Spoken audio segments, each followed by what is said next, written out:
Ulan na naman. Ay. As usual, basura raw at disiplina ng tao ang problema kung bakit lubog sa baha ang mga kalsada. Wala na bang ibang paliwanag? Panoorin ang aming balita with feelings. Dahil nagkakaroon po ng baha, ay yun pong mga basura. Pero bakit parang galit ka?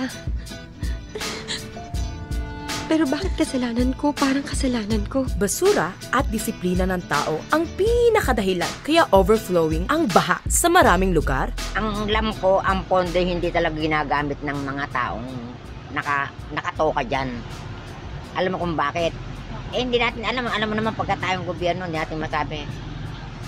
Ano bulsa? Sa napapabalita ngayon, hindi eh.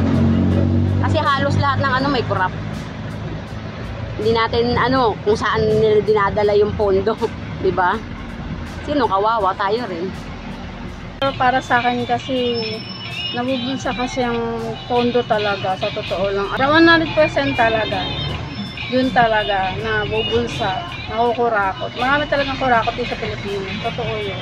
Ang nga ng scientist groups, tip of the iceberg lang daw ang waste management. Kung seryoso nga raw si Marcos Jr.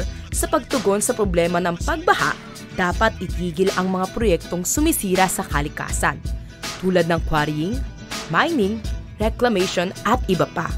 Dagdag pa nila, dapat pakinggan ng pamahalaan ang siyensya at gawing prioridad ang kalikasan at ang mga tao para hindi puro band-aid solutions ang ginagawa sa problema ng matinding pagbaha. Kaya bumabaha rin ng panawagan mula sa iba't ibang grupo na papanagutin ang gobyerno.